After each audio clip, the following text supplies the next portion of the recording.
Au théâtre ce soir, c'était À la chaudronnerie avec David Sardou, une pièce de Arthur Junot et Flavie Péan, mise en scène par Arthur Junot, une comédie familiale sur les traces de Saint-Exupéry quand les aventures de l'aviateur le plus connu de France basculent l'histoire des Français inconnus avec David Sardou, Pierre Bénézy, Leila Lemay, Caroline Santini, Antoine Lelandais et Lancelot Scherer. C'était À la chaudronnerie ce soir avec une présence exceptionnelle de Jean-Claude Bianco qui a retrouvé la gourmette de Antoine de Saint-Exupéry dans les eaux de Marseille. Merci beaucoup, merci à vous tous. Ah ouais. Non mais c'est très émouvant de jouer ici et franchement le public était remarquable, on s'est régalé et en plus Jean-Claude Bianco dans la salle. Donc c'était un grand moment et on était très contents d'être là et j'espère qu'on va revenir très vite. Merci à tous, vraiment. À bientôt avec Bruno Salomon ici. À bientôt, évidemment, venez nous voir avec Bruno Salomon, on vient jouer une pièce où deux frères se déchirent, c'est drôle, c'est cruel et c'est une pièce que j'adore jouer et j'espère vous y voir très nombreux. À très bientôt. C'était magnifique. Ah, merci, ça vous a plu? Et les interprétations, tout était beau. Ouais, c'est vrai, je suis d'accord. Comment ça s'est passé l'écriture? Ça s'est très bien passé, on est deux. Et Arthur Junot avec moi. Voilà, on a fait ça pendant le premier confinement. Vous voyez comme quoi, des fois, bon voilà, ça peut... on a travaillé, voilà, à quatre mains et ça s'est très bien passé. On s'est beaucoup documenté parce qu'on n'était pas des experts sur la vie de Saint-Exupéry.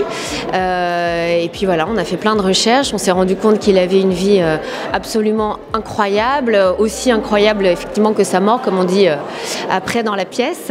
Que voilà, il s'est passé 1000 choses. C'est un aventurier, c'est un peu un Indiana Jones et voilà, on s'est pris de passion pour son histoire, pour sa vie et puis pour tout ce qui s'est passé après autour de sa mort, des suppositions qu'il y a eu et puis voilà, on en a fait une pièce. Oui, alors on joue tous, vous avez vu plusieurs rôles, donc l'ami de cette équipe. voilà exactement, donc on a le plaisir de raconter une histoire au public, changer un petit peu de costume, changer d'accent parfois.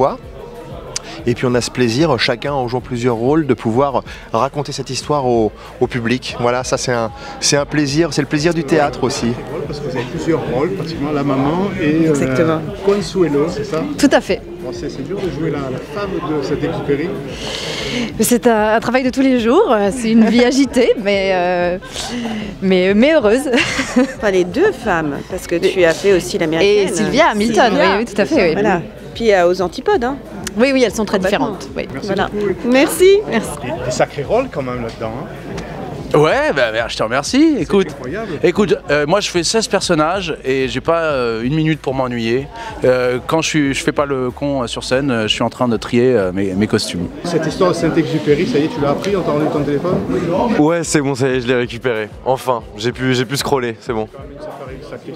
C'est une sacrée histoire de ouf, carrément. Récupérer avec son père comme ça, Ah ouais. Surtout avec une pareille histoire, c'était obligatoire. Ça pouvait pas en être autrement. Merci beaucoup. Je vous en prie. Sacrée aventure quand même, ça. Ah, complètement, oui. D'ailleurs, c'est une aventure qui a failli me coûter la vie. Hein, parce qu'on m'a fait passer pendant 4 ans et demi pour un faussaire. Et jusqu'au jour où 4 ans et demi après, on a retrouvé les restes de l'avion avec les numéros de châssis qui ont prouvé que c'était bien le sien. Voilà. C'était bien la sienne, mais comment on a pu vérifier que c'était la sienne? Mais avec les numéros de châssis, on est remonté jusqu'au constructeur qui est aux États-Unis. Je crois que c'est la maison Lockheed, société Lockheed, qui fabriquait ces avions, qui étaient des Lightning P-38.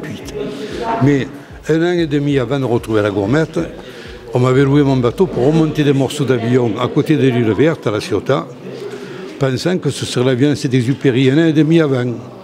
Puis en fait, c'était celui de James Riley.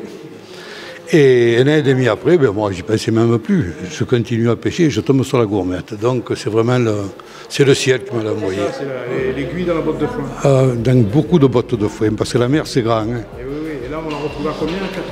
85 mètres, au pied de l'île de Rio, de l'archipel de Rio. Bon, merci beaucoup. Mais... Vous avez remonté une sacrée histoire. Ah bah ouais.